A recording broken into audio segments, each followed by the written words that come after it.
یا رسول اللہ میں نے دولت کو آگ تو نہیں لگانی اگر تیرے کام نہ آئے. حضور کس کام کی یہ جائیدادیں، کس کام کی؟ اگر آپ کے گھر میں 4 دن کھانا نہ پکے. حضرت عائشہ صدیقہ فرماتی ہیں عثمان تو چلے گئے، یہ کہہ کے تو میرے مصطفیٰ نے پھر ہاتھ اٹھائے اور ایسی دعا دی کہ میں تڑپ اٹھی، میں رونے لگی. حضور نے جھولی اٹھا کے کہا اے اللہ میں عثمان سے راضی ہوں، تو بھی میرے عثمان سے راضی ہو جا. اے اللہ میں راضی ہوں، تو بھی راضی ہو جا. اور بھائی یہ درد، یہ ذوق، یہ مزاج، یہ انداز، یہ حضرت عثمان غنی کو اللہ نے عطا فرمایا. آپ آج لوگ اعتراض کرتے ہیں ہم پہ، کہتے ہیں تم پہلے مدینے بعد میں مکے، زیادہ دن مدینے تھوڑے دن. یہ کیا انداز ہے تمہارا؟ سنو حدیبیہ جس کا ذکر قرآن مجید نے کیا، ید اللہ فوق ایدیہم، پڑھو نا گھر میں جا کے قرآن مجید. حضرت عثمان غنی رضی اللہ تعالیٰ عنہ ساتھ تھے جب نبی پاک صلی اللہ علیہ وسلم 1400 صحابہ کو لے کے عمرے کی نیت سے نکلے. حدیبیہ کی مقام پر کافروں نے روک لیا، کہا عمرہ نہیں کرنے دیں گے. حضرت سیدنا عثمان غنی کو نبی پاک نے سفیر بنا کے بھیجا. جناب عثمان غنی کئی سالوں کے مکے سے بچھڑے تھے، سامنے کعبہ نظر آیا، احرام بندھا ہوا ہے. جب سفیر بن کے گئے تو ابو سفیان کہنے لگے عثمان ہم تیرے رسول کو تو ابھی عمرے کی اجازت نہیں دیتے، باقی لوگ تو نہیں آتے، وہ سامنے کعبہ ہے، وہ حجر اسود ہے، وہ سارا کچھ ہے، طواف کرنا ہے تو کر لو، استلام کرنا ہے تو کر لو، اگر تم نے کعبے کے اندر نماز پڑھنی ہے تو پڑھ لو، صفا مروہ کے پھیرے لگاؤ، تمہیں اجازت ہے. نبی عثمان غنی فرمانے لگے قسم ہے رسول کی زلفوں کی، جب تک میرے مصطفیٰ طواف نہیں کریں گے عثمان بھی کوئی نہیں کرے گا. عثمان بھی وہ کون سا طواف ہے جس میں طواف اور مدینے والا نہ ہو؟ وہ کون سا عمرہ ہے جس میں عمرہ ہو اور رسول پاک نہ ہو؟ وہ کون سا حج ہے جس میں حج ہو اور امام الانبیاء نہ ہو؟ بریلی کے امام بول پڑے، فرمانے لگے حاجیو آؤ شہنشاہ کا روضہ دیکھو، کعبہ تو دیکھ چکے اب کعبے کا بھی کعبہ دیکھو. اور فرمانے لگے غور سے سن تو رضا، کعبے سے بھی آتی ہے صدا، میری آنکھوں سے میرے پیارے کا روضہ دیکھو. یہ ہمیں حضرت عثمان غنی نے سکھایا ہے عقیدہ، یہ عقیدہ حضرت عثمان غنی کا ہے. بات دور نکل جائے گی. محبت معیار ہوتی ہے، محبت روح ہوتی ہے، محبت اصل ہوتی ہے. حضرت عثمان غنی رضی اللہ تعالیٰ عنہ سے کسی شخص نے کہا کہ عثمان کوئی تبدیلی بھی آئی نبی پاک کے غلام بننے کے بعد؟ حضور کے غلام بننے کے بعد کوئی تبدیلی بھی آئی؟ لوگ اپنی اپنی تبدیلیاں بتاتے رہے. جناب عثمان غنی نے 2 جملے کہے، لوگ کہتے ہیں ہماری چیخیں نکل گئیں، یہ معراج حضور سے پیار کی محبت اور عشق کا یہ رنگ عثمان غنی کا. حضرت عثمان غنی کہنے لگے تم تبدیلی کی بات کرتے ہو؟ میں نے جب سے نبی پاک کے ہاتھ میں سیدھا ہاتھ دے کے بیعت کی ہے، میں نے یہ ہاتھ دوبارہ کبھی گندگی کو نہیں لگایا. اور فرمایا جب سے پہلی نظر سے جلوہ والضحیٰ دیکھا ہے، میں نے اس کے بعد اپنی شرمگاہ کو بھی کبھی نہیں دیکھا، اس لیے کہ ان آنکھوں میں رسول اللہ کے جلوے رچ بس گئے. یہ معیار پیدا کیا جناب عثمان غنی نے.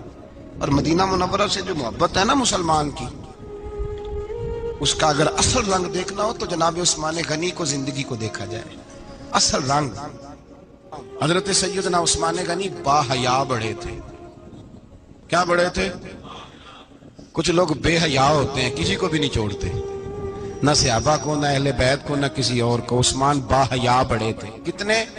حضرت عائشہ صدیقہ فرماتی ہیں، مشکات میں مسلم میں موجود ہے، آپ فرماتی ہیں نبی پاک بیٹھے تھے تو حضور کی نا پنڈلی مبارک، مرد کے لیے حکم ہے ناف سے گھٹنے تک چھپا کے رکھے. پنڈلی ننگی ہو بھی جائے نا یہ پنڈلی تو اس کی اجازت ہے شریعت میں مرد کے لیے. فرماتی ہیں اللہ کے محبوب لیٹے ہوئے تھے اور حضور کی طامت پنڈلیوں سے تھوڑی اونچی تھی. تو حضرت ابو بکر صدیق آئے تو نبی پاک نے فرمایا آ جاؤ. حضور لیٹے رہے. ماتی تھوڑی دیر گزری تو حضرت عمر فاروق آئے، حضور اجازت ہے؟ تو نبی پاک صلی اللہ علیہ وسلم نے فرمایا آ جاؤ. نبی پاک لیٹے رہے. چند لمحے گزرے تو عثمان غنی آ گئے. حضور آ جاؤ. فرمایا 1 منٹ. اللہ کے حبیب اٹھے، طامت مبارک کو سمیٹا، پنڈلیوں کو ڈھانپا. حضور بیٹھے، عثمان آئے، باتیں ہوئی، چلے گئے. حضرت عائشہ کہتی ہے میں پردے کے پیچھے سے دیکھ رہی تھی، میں حاضر خدمت ہوئی کا محبوبہ سمجھ نہیں آئی. آئے ابو بکر بھی ہیں، میرے والد آئے عمر بھی ہیں، مقام ان کا بھی بڑا ہے، پر عثمان آئے تو آپ نے کپڑا سیدھا کیا، فرمایا عائشہ میں اس سے حیا نہ کروں جس سے اللہ کے فرشتے بھی حیا کرتے ہیں۔ حضرت عثمان غنی رضی اللہ تعالیٰ عنہ اپنے گھر کے اندر ہوتے تو کئی کپڑے لپیٹے رہتے، کئی کپڑے جناب۔ میں ایک نتیجہ آپ کے سامنے رکھنا چاہتا ہوں، میری طرف دیکھیں، کئی کپڑے لپیٹے رہتے، کپڑوں کے اوپر کپڑے، شرم و حیا کے پیکر۔ جناب عثمان غنی غسل کرتے تو کپڑوں سمیت کرتے، فرماتے نا بھائی مجھے شرم آتی، پیکر شرم و حیا۔ اس کا نتیجہ کیا نکلا؟ حضرت رقیہ رضی اللہ تعالیٰ عنہ کے ساتھ جناب عثمان غنی کا جب نکاح ہوا تو ابھی پردے کی آیتیں نہیں آئی تھی، شرم و حیا کے پیکر تھے، ابھی پردے کا حکم نہیں آیا تھا۔ صحابہ بے دریغ آتے جاتے تھے ایک دوسرے کے گھروں میں۔ اللہ کے محبوب علیہ السلام نے گوشت پکایا تو فرمایا حضرت اسامہ بن زید کو جاؤ عثمان کو بھی دے آؤ۔ جناب اسامہ بن زید فرماتے ہیں میں نے گوشت پکڑا، سالن پکڑا اور ان کے گھر پہنچا، جامع ترمذی میں موجود ہے۔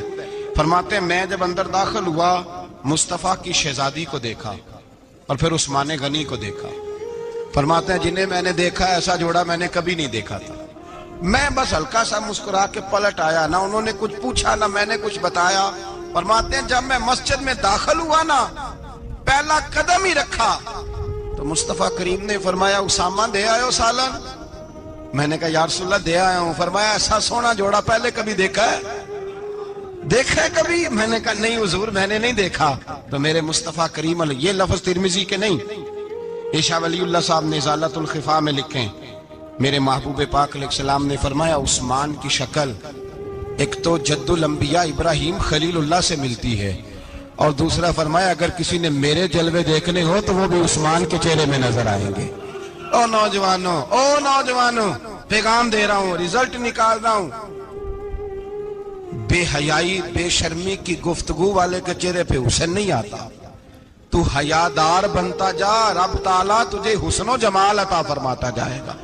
جتنا حیا تیرے اندر ہوگا اتنا نور تیرے مکھڑے پہ ہوگا، جتنی شرم میں تو لپٹا ہوا ہوگا اتنی اللہ تجھے تازگی عطا کرے گا۔ میرے صاحب فرمایا کرتے جو گند بولتا ہے اس کے چہرے کا حسن سب سے پہلے چھن جاتا ہے، اور فرمایا جو بری باتیں سوچتا ہے جس کی سوچ بری ہوتی ہے سب سے پہلے اس کے چہرے کا حسن بگڑتا ہے۔ اگر چتاتا ہے تازہ رہے، ٹھنڈا رہے، نورانی رہے، تو پھر حضرت عثمان نے تجھے بتایا ہے کہ شرم والا بن کے رہ، اللہ سب سے زیادہ حسن تجھے ہی عطا فرما دے گا۔ زیادہ بولنے والا، زیادہ باتیں کرنے والا، جو منہ میں آیا کہہ گیا، اس آدمی کی نورانیت چلی جاتی ہے۔ اگر لوگ وہ کریموں سے نہیں آتا اور نائی کے پاس بیٹھ کے چہرے پہ روز نیا ڈیزائن نئی لکیر بنوانے سے حسن نہیں آتا، حسن شرم و حیا سے آتا ہے۔ یہ جو ہم عارضی حسن خرید کے لاتے ہیں نا 4 پیسے کا، یہ ماند نہیں پڑتا، یہ تباہ کرتا ہے اور یہ تباہ ہو جاتا ہے۔ کچھ لوگ ایسے ہوتے ہیں، کچھ لوگ جن کے پاس بیٹھنے کو اتنا دل نہیں کرتا جتنا ان کا چہرہ دیکھنے کو دل کرتا ہے۔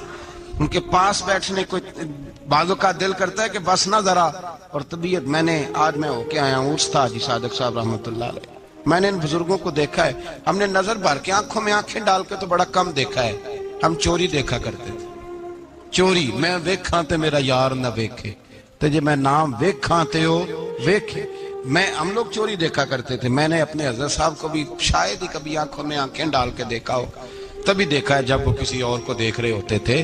بھائی ان لوگوں کے اندر کا حسن، شرم و حیا، معصومیت بن کے ان کے چہروں پہ نکھر آتا تھا۔ حضرت عثمان غنی کی شرم و حیا نورانیت بن کے ان کے چہرے پہ آ گئی تھی۔ جناب عثمان غنی پیکر شرم و حیا تھے۔ ایک بات کر دوں اور ختم کروں، حضرت عثمان فرمایا کرتے تھے مجھے 3 باتیں بڑی پسند ہیں۔ کتنی؟ سارے بولے ہو کتنی جی؟ کون کون سی؟ فرمایا کرتے تھے بھوکے کو روٹی کھلانا، ننگے کو کپڑا پہنانا، اور تیسرا میرا دل کرتا ہے مجھے اور کوئی کام نہ ہو، قرآن پاک میرے سامنے رہے اور میں سارا دن تلاوت ہی کرتا رہوں۔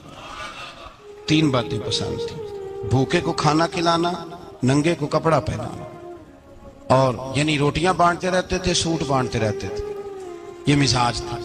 فرماتے تھے میری پسند ہے، اور تیسرا میرا دل کرتا ہے کہ قرآن مجید پڑھا رہے اور میں وہ کنویں کی بات بڑی معروف ہے، میں نے بس اشارہ کرنا ہے، نبی پاک نے بھی اعلان کیا تو بڑا ہی اعلان کر دیا۔